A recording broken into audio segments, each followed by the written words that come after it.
Very good evening all. തൊട്ട് മുന്നേ സംസാരിച്ച ആൾ പറഞ്ഞതുപോലെ മുന്നിലിരുന്നപ്പോൾ ഇന്നലെ പാനൽ ഡിസ്കഷൻ കഴിഞ്ഞ ശേഷം മൈ സ്റ്റോറി ഉണ്ടാവില്ല എന്ന ധൈര്യത്തിലിരുന്ന എന്നെ ഇപ്പോൾ ഒന്ന് സംസാരിക്കണം എന്ന് പറഞ്ഞ് ജാബിർ പറഞ്ഞതാണ്. ഇന്ന് ഞാനിവിടെ നിൽക്കുന്നത് സൂപ്പർ മാർക്കറ്റ് വെൽഫെയർ അസോസിയേഷൻ നടത്തുന്ന ഈ വലിയ എക്സ്പോ വേദിയിൽ നിൽക്കാൻ ഉണ്ടായ സാഹചര്യം പേരാമ്പ്രയും ബാലുശ്ശേരിയിലുമായി 200ഓളം സ്റ്റാഫുകൾക്ക് ജോലി കൊടുക്കുന്ന ബാദുഷാ എന്ന് പറയുന്ന വലിയ രണ്ട് ഹൈപ്പർ മാർക്കറ്റ് കൊയിലാണ്ടിയിൽ തുടങ്ങി ഈ വർഷം കൂടുതൽ സ്ഥലങ്ങളിലേക്ക് വ്യാപിപ്പിക്കാൻ ഉദ്ദേശിക്കുന്ന എക്സ്ട്രാ ഹൈപ്പർ മാർക്കറ്റ് ഇത് രണ്ടും ഹെഡ് ചെയ്യുന്ന മാനേജിംഗ് ഡയറക്ടർ എന്നുള്ള ഒരു നിലയിലാണ്. എന്നെ സംബന്ധിച്ചിടത്തോളം ഈ ഒരു റീറ്റെയിൽ മേഖലയിൽ കഴിഞ്ഞ 24 വർഷമായിട്ട് വർക്ക് ചെയ്തിട്ടുള്ള പരിചയമുണ്ട്. ഞാൻ വളരെ ചെറിയ രീതിയിൽ ഒരു മാർക്കറ്റിംഗ് കമ്പനിയിൽ 2000-ലാണ് എൻ്റെ ജോലി സ്റ്റാർട്ട് ചെയ്യുന്നത്. ഗ്രാജുവലി അന്ന് ഇലക്ട്രിക്കൽ ഫീൽഡിലായിരുന്നു, മാർക്കറ്റിംഗ് ലൈനിലായിരുന്നു. സീമെൻസ്, ABB പോലുള്ള മൾട്ടി ഇൻ്റർനാഷണൽ കമ്പനികളിൽ വർക്ക് ചെയ്ത് പതിയെ ഇന്ത്യൻ കമ്പനിയായ ആങ്കറിൽ വന്നു.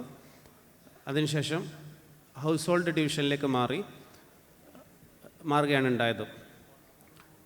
2005 ശേഷം 5-6 കാലഘട്ടങ്ങളിൽ ഇന്നത്തെ ഗൾഫ് മേഖലയിൽ അന്നും ഇന്നും ഗൾഫ് മേഖലയിൽ ഏറ്റവും പോപ്പുലറായിട്ടുള്ള നെസ്റ്റോ ഗ്രൂപ്പുമായിട്ട് അസോസിയേറ്റ് ചെയ്യാനും അവർക്ക് വേണ്ടി വർക്ക് ചെയ്യാനും സാധിച്ചു. ശേഷം 2007 ശേഷം നാട്ടിലേക്ക് തിരികെ വന്ന് എന്തെങ്കിലും ചെയ്യണം എന്നുള്ളൊരു ആഗ്രഹത്തിൽ നിൽക്കുമ്പോൾ മുന്നേയുള്ള എക്സ്പീരിയൻസ് വെച്ച് അന്ന് ഞാൻ നോക്കുമ്പോൾ നാട്ടിൽ കേരളത്തിൽ ഇൻഡക്ഷൻ കുക്കർ എന്ന് പറയുന്ന ഒരു സംവിധാനം വ്യാപകമായിട്ട് വന്നൊരു കാലഘട്ടമായിരുന്നു. ഇംപെക്സ് എന്ന് പറയുന്ന കമ്പനി ഇൻഡക്ഷൻ കുക്കർ നല്ല രീതിയിൽ കേരളത്തിൽ വിറ്റ് തുടങ്ങിയ കാലമായിരുന്നു. അത് പാൻ ഇന്ത്യയിൽ ഈ പ്രൊഡക്റ്റ് ഇൻഡക്ഷൻ കുക്കർ ഇല്ലാതിരിക്കുകയും കേരളത്തിൽ മാത്രം ഉണ്ടാവുകയും ചെയ്തതുകൊണ്ട് നാഷണൽ വൈഡ് കമ്പനീസ് കേരളത്തിൽ മാത്രം വെക്കുന്ന ഈ പ്രോഡക്റ്റിനെ അവഗണിക്കുകയും ഇൻഡക്ഷൻ കുക്കറിൽ ഉപയോഗിക്കാൻ പറ്റുന്ന പാത്രങ്ങൾ ഉണ്ടാവാതിരിക്കുകയും ചെയ്തു. അന്ന് മിക്കവാറും കമ്പനികൾ ഈ ചൈനയിൽ നിന്ന് ഇമ്പോർട്ട് ചെയ്യുന്ന സമയത്ത് ധൈര്യസമേതം ഈ മേഖലയിലേക്ക് വരികയും ഇൻഡക്ഷൻ കുക്കറിൽ ഉപയോഗിക്കാൻ പറ്റുന്ന പ്രഷർ കുക്കർ, നോൺ സ്റ്റിക്ക്, അതേപോലത്തെ അലുമിനിയം വെസൽസ് മാനുഫാക്ചർ ചെയ്തിട്ടാണ് ബാംഗ്ലൂരിൽ നിന്ന് സ്റ്റാർട്ട് ചെയ്തത്.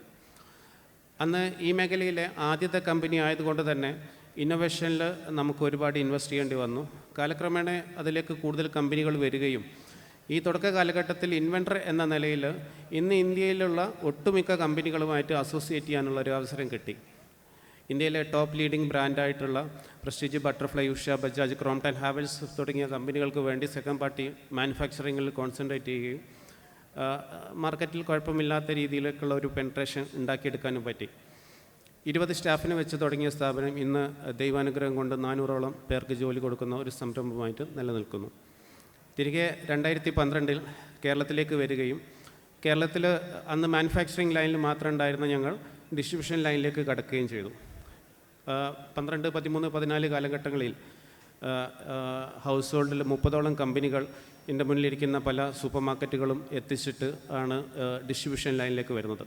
മാനുഫാക്ചറിങ് ലൈനിൽ നിന്ന് നമ്മൾ സ്ലോലി ഈ മാർക്കറ്റിംഗ് ലൈനിലേക്ക് സ്വിച്ച് ചെയ്യുന്ന ഒരു കാലഘട്ടമായിരുന്നു അത്. പതിയെ 2016 കാലഘട്ടങ്ങളിൽ സാക്കിൻ്റെ സജീവ പ്രവർത്തകനും ജാംജും ഹൈപ്പർ മാർക്കറ്റിൻ്റെ MD-യുമായിരുന്ന കബീർക്കയുടെ കൂടെ ഒരു യാത്ര ചെയ്യാൻ ഒരു സാഹചര്യം കിട്ടി. ജീവിതത്തിലെ ഒരു വഴിത്തിരിവായിരുന്നു അത്. ഇന്ന് അദ്ദേഹം നമ്മളെ കൂടെ ഇല്ല. അദ്ദേഹത്തിനെ ഞാൻ ഈ വേദിയിൽ ഓർക്കുകയാണ്. ആ കാലഘട്ടത്തിൽ ഒരു സാധ്യതകൾ ഈ മുന്നേ 2008 ഞാൻ മുന്നേ സൂചിപ്പിച്ചതുപോലെ ഒരു ഇൻഡക്ഷൻ കുക്കറിൽ ഉപയോഗിക്കാൻ പറ്റുന്ന ഒരു വെസലിന് ഒരു വലിയ മാർക്കറ്റ് തുറന്നു വരുന്നുണ്ട് എന്നുള്ള സാഹചര്യം മനസ്സിലാക്കി അതിലേക്ക് ഇറങ്ങി തിരിച്ചപ്പോൾ ഒരു സക്സസ് ഉണ്ടാക്കിയെടുക്കാൻ പറ്റിയതുപോലെ 2016 ശേഷം മലബാറിനെ സംബന്ധിച്ചിടത്തോളം ഏറ്റവും കൂടുതൽ ഡെവലപ്പായ ഒരു മേഖല റീറ്റെയിൽ മേഖലയിൽ ഹൈപ്പർ മാർക്കറ്റ്, സൂപ്പർ മാർക്കറ്റ് മേഖലയായിരുന്നു. പതിയെ അതിലേക്ക് കാലെടുത്ത് വെച്ചിട്ട് 2016 ശേഷം നമ്മൾ പതിയെ വർക്ക് സ്റ്റാർട്ട് ചെയ്തു. സ്വന്തമായിട്ട് സ്ഥലം മേടിച്ചിട്ട് ബിൽഡിംഗ് എടുത്തു. നമ്മൾ 2018 കൂടിയിട്ട് പേരാമ്പ്രയിൽ ഹൈപ്പർ മാർക്കറ്റ് തുടങ്ങുകയാണ് ഉണ്ടായത്. അതിനുശേഷം ബാലുശ്ശേരിയിലും ഇപ്പം കൊയിലാണ്ടിയിലേക്കും വ്യാപിപ്പിക്കുകയാണ് ഉണ്ടായത്. അപ്പോൾ ഇത് ഇത്രയും കാലത്തെ ഒരു എക്സ്പീരിയൻസ് നിന്ന് എനിക്ക് മനസ്സിലാക്കാൻ പറ്റിയ കാര്യം, നമ്മൾ ഒരു കാര്യങ്ങൾ തീരുമാനിച്ച് ഉറപ്പിച്ച് മുന്നോട്ട് പോകുന്ന സമയത്ത് മനസ്സിന് രണ്ട് രീതിയിലുള്ള തീരുമാനങ്ങളിലേക്ക് പോവാതെ, ബിസിനസ്സിനെ സംബന്ധിച്ചിടത്തോളം റിസ്ക് എന്ന് പറയുന്ന ഫാക്റ്റ് വളരെ കൂടുതലാണ്. തീരുമാനിച്ച് ഉറപ്പിച്ചാൽ കഴിഞ്ഞു കഴിഞ്ഞാൽ നമ്മൾ വ്യക്തമായൊരു ധാരണയോട് കൂടി നമ്മളതിനൊരു ആക്ഷൻ പ്ലാൻ ഉണ്ടാക്കി ഒരു വീക്ഷണത്തോടു കൂടി മുന്നോട്ട് പോകാൻ പറ്റിക്കഴിഞ്ഞു കഴിഞ്ഞാൽ നമുക്ക് സക്സസ് ഉണ്ടാക്കിയെടുക്കാൻ പറ്റും. ഈ സക്സസ് എന്ന് പറയുന്ന സാധനം അത് ഇൻസ്റ്റൻ്റായിട്ട് കിട്ടുന്ന സാധനമല്ല. അതിന് അതിൻ്റേതായിട്ടുള്ള രീതിയിൽ അതിന് ഹാർഡ് വർക്ക് ചെയ്യണം. വെറുതെ നമ്മളൊരു സ്റ്റോർ തുടങ്ങി വെച്ച് പോയിട്ട് കാര്യമല്ല. നമ്മൾ മനസ്സിലാക്കേണ്ട ഒരു കാര്യം, ഇന്ന് എൻ്റെ മുന്നിലിരിക്കുന്ന പലരും സൂപ്പർ മാർക്കറ്റ് ഓൺ ചെയ്യുന്ന ആൾക്കാർ, ഹൈപ്പർ മാർക്കറ്റ് ഓൺ ചെയ്യുന്ന ആൾക്കാർ, ഇവർക്ക് ഒരു ലാഭം ഉണ്ടാക്കുക എന്നതിലുപരിയായിട്ട് നമ്മൾ ഈ മേഖല ഒരു സർവീസ് ഓറിയൻറ്റഡ് മേഖലയാണ്. അതേപോലെ തന്നെ ഇതൊരു സോഷ്യൽ റെസ്പോൺസിബിലിറ്റി വേണ്ട മേഖലയും കൂടിയാണ്. നമ്മൾ വീടുകളിൽ ഉപയോഗിക്കാത്ത സാധനങ്ങൾ ഒരു കാരണവശാലും നമ്മളെ കസ്റ്റമർക്ക് വിൽക്കാതിരിക്കുക, അതേപോലെ സെയിൽസ് ഉണ്ടാക്കിയെടുക്കുക എന്നുള്ള ഉദ്ദേശത്തോടു കൂടി, അടുത്ത കടക്കാരനോട് കോമ്പീറ്റ് ചെയ്യുക എന്നുള്ള ഉദ്ദേശത്തോടു കൂടി പ്രൈസിൽ കോമ്പീറ്റ് ചെയ്തതുകൊണ്ട് നമുക്കൊരിക്കലും സക്സസ് ഉണ്ടാകാൻ പോകുന്നില്ല. നമ്മൾ ഇൻഡസ്ട്രി കീപ്പ് ചെയ്യേണ്ട ഒരു മാർജിൻ നിർബന്ധമായിട്ട് നമ്മൾ കീപ്പ് ചെയ്യുക. നമ്മൾ മുടക്കിയിരിക്കുന്നത് നമ്മളതാണെന്ന് മനസ്സിലാക്കിക്കൊണ്ട് നമുക്ക് നമ്മളെ കൂടെ നിൽക്കുന്ന സ്റ്റാഫിനോടും അതേപോലെ തന്നെ നമ്മളെ കസ്റ്റമറോടും ഉത്തരവാദിത്തം ഉണ്ടെന്ന് മനസ്സിലാക്കിക്കൊണ്ട് നമ്മൾ പ്രവർത്തിച്ചാൽ മാത്രമേ നമുക്ക് സക്സസ് ഉണ്ടാവുള്ളൂ. അല്ലാതെ ഈഗോയിസ്റ്റിക്കായിട്ട് പ്രവർത്തിക്കുന്നത് കൊണ്ടാണ് ഇതിൽ പലപ്പോഴും പലരും പരാജയപ്പെട്ടു പോകുന്നത്. കോവിഡിൻ്റെ കാലഘട്ടത്തിന് ശേഷം ഇത് ഹൈപ്പർ മാർക്കറ്റ് എന്ന് പറയുന്നത് പെട്ടെന്ന് പൈസ ഉണ്ടാക്കാൻ പറ്റിയ എന്തോ മേഖലയാണ്. ഇതിനെന്തോ ഒരു കൂടിയ സാധ്യതകളുണ്ട് എന്ന് കണക്കാക്കി മുൻവിധിയോടുകൂടി വ്യക്തമായ പ്ലാനിങ് ഇല്ലാതെ ഒരു പ്രൊഫഷണലിസവും കൊണ്ടുവരാതെ ഗൾഫിൽ നിന്ന് റിട്ടേൺ വന്ന ആൾക്കാരും മറ്റും തുടങ്ങിയ ഒരുപാട് സ്ഥാപനങ്ങൾ പൂട്ടിപ്പോകുന്നത് നമ്മൾ കാണാറുണ്ട്. പല ദിവസങ്ങളിലും എനിക്ക് ഒരുപാട് കോളുകൾ വരുന്നുണ്ട്. ഇന്ന സ്ഥലത്ത് ഇന്ന് സൂപ്പർ മാർക്കറ്റ് ഉണ്ട്, ടേക്ക് ഓവർ ചെയ്യാൻ പറ്റുമോ? അപ്പോൾ ഇത് സൂപ്പർ മാർക്കറ്റ് തുടങ്ങുന്നതിൻ്റെ മുന്നേ, അല്ലെങ്കിൽ ഏതൊരു സ്ഥാപനം തുടങ്ങുന്നതിൻ്റെ മുന്നേ, ഏതൊരു ബിസിനസ് തുടങ്ങുന്നതിൻ്റെ മുന്നേ നമ്മൾ ആദ്യമായിട്ട് ഈ തുടങ്ങുന്ന സംഭവത്തിൻ്റെ വാബിലിറ്റീനെ പറ്റി ആലോചിക്കണം. അതിനൊരു ഫീസിബിലിറ്റി ഉണ്ടോ എന്ന് ആലോചിക്കണം. ഇത് നല്ല രീതിയിൽ മുന്നോട്ട് കൊണ്ടുപോകാൻ പറ്റുമോ എന്ന് ആലോചിക്കണം. ഇത് നേരത്തെ പറഞ്ഞതുപോലെ ഇതുകൊണ്ട് നമ്മളെ സംബന്ധിച്ചിടത്തോളം നമ്മൾ മാത്രമല്ല, സ്റ്റോറിൽ വർക്ക് ചെയ്യുന്ന 10 കുടുംബങ്ങളും ഇതുകൊണ്ട് കഴിയുന്നുണ്ട് എന്നുള്ള കാര്യം മനസ്സിലാക്കണം. Thank you. ചോദിച്ചോ?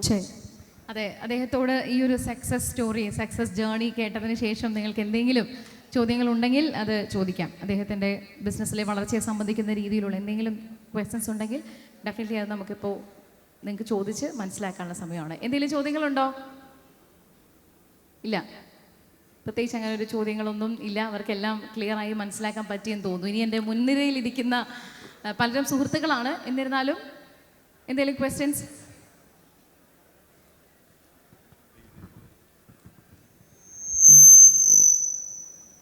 അബിദ്ക, പറയോ.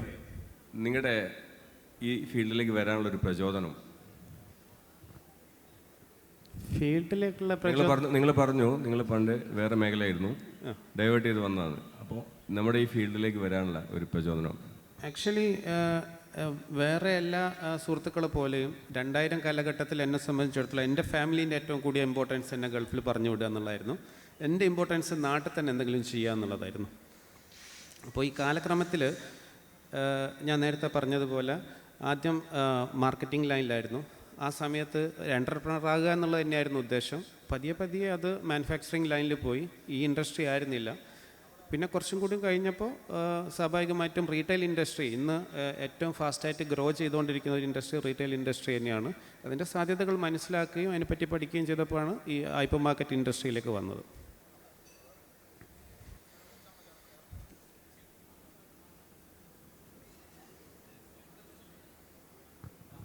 ഹലോ, ഒരു ചോദ്യം കൂടി ഉണ്ട്, പ്ലീസ്.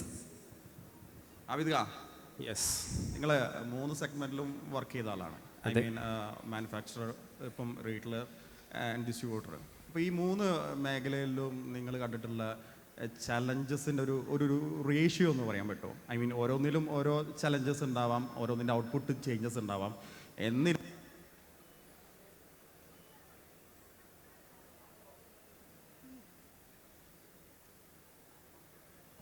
ഹലോ, ഓക്കെ, ഈ 3 ഏരിയ വെച്ച് പറയുമ്പോൾ നിങ്ങൾക്ക് പ്രധാനപ്പെട്ട, അതായത് ഈ 3 ഏരിയയിലും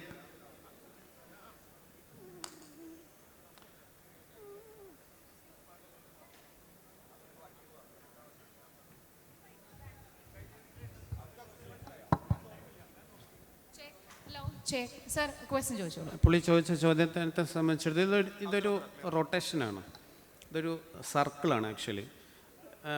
ഒരു പ്രൊഡക്റ്റ് മാനുഫാക്ചർ ചെയ്യുന്നിടത്തു നിന്നാണ് സ്റ്റാർട്ട് ചെയ്യുന്നത്.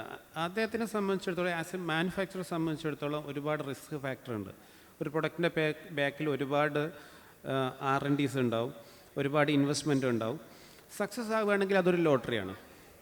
ഇപ്പം നേരത്തെ അജ്മി ബ്രാൻഡിനെ പറ്റി പറഞ്ഞപ്പോൾ വെറും ഒരു പുട്ടുപൊടിയാണ് അത്രയും സാധനം ക്രിയേറ്റ് ചെയ്യുന്നത്. മാർക്കറ്റിംഗ് അതിനുശേഷം ഡിസ്ട്രിബ്യൂഷൻ മാർക്കറ്റിംഗ് ലൈനിലേക്ക് വരുമ്പോൾ കുറച്ചും കൂടി സേഫാണ്. അവിടെ ഡിപ്പെൻഡൻസി റീറ്റെയിലേഴ്സിനെ ആണെങ്കിലും മാനുഫാക്ചറേഴ്സിൻ്റെ തലയിൽ നമുക്ക് ബാധ്യതകൾ വെച്ച് കൊടുക്കാൻ പറ്റുന്നൊരു മേഖലയാണ്. അത് കഴിഞ്ഞിട്ട് റീറ്റെയിൽ ഇൻഡസ്ട്രീൻ്റെ പ്രശ്നം എന്താണെന്ന് വെച്ചാൽ നമ്മൾ എൻഡ് യൂസേഴ്സിനാണ് നമ്മൾ അപ്രോച്ച് ചെയ്യുന്നത്. അതായത് ലാസ്റ്റ് ഇതിൻ്റെ ഉപഭോക്താവിനെയാണ് നമ്മൾ ഫേസ് ചെയ്യുന്നത്. അപ്പോൾ ഇതിൽ 3 ഭാഗത്തും അതിൻ്റേതായിട്ടുള്ള റിസ്ക് ഉണ്ട്, പക്ഷേ 3നും അതിൻ്റേതായിട്ടുള്ള ബെനിഫിറ്റും ഉണ്ട്. Clear, right. Thank you so much. എന്തെങ്കിലും ചോദ്യങ്ങളുണ്ടോ? ഇല്ല. Thank you so much sir. Thanks. Anyway thank you. എനിക്ക് ഇവിടെ ഈ ഒരു അവസരം തന്നതിന് നന്ദി. അതേപോലെ തന്നെ ഈ സ്വാക്കിനെ സംബന്ധിച്ചിടത്തോളം കഴിഞ്ഞ വർഷം ഞാൻ ഈ കൂട്ടായ്മയിലുണ്ടായിരുന്നു. കഴിഞ്ഞ കുറച്ച് ദിവസങ്ങളായിട്ട് കൂടുതലായിട്ട് ഈ കൂട്ടായ്മയിലുണ്ട്. നമ്മളൊരു എക്സ്പീരിയൻസാണ് എപ്പോഴും ഒരു റിസൾട്ടായിട്ട് ജനറേറ്റ് ചെയ്യുന്നത്. ഒരു എക്സ്പെരിമെൻ്റ് അല്ല, എക്സ്പീരിയൻസാണ് എപ്പോഴും കൂടുതലായിട്ട് റിസൾട്ടായിട്ട് ജനറേറ്റ് ചെയ്യുന്നത്. എനിക്ക് നിങ്ങളെ എക്സ്പീരിയൻസ് ഉപയോഗപ്പെടുത്താനും നിങ്ങൾക്ക് എൻ്റെ എക്സ്പീരിയൻസ് ഉപയോഗപ്പെടുത്താനും പറ്റട്ടെ. ആർക്കും അങ്ങോട്ടും ഇങ്ങോട്ടും ബന്ധപ്പെടാൻ പറ്റുന്ന സാഹചര്യം ഉണ്ടാകട്ടെ. വളരെ കോമ്പറ്റേറ്റീവ് ആയിട്ടുള്ള ഈ ഒരു മേഖലയിൽ ഇതേപോലെ കൂടിയിരിക്കാനും ഇതേപോലെ കാര്യങ്ങൾ സംസാരിക്കാനും ഉള്ള ഒരു സാഹചര്യം ഉണ്ടാക്കിയ നമ്മളെ നേതൃത്വം നല്ല രീതിയിൽ മുന്നോട്ട് പോട്ടെ. Anyway thank U.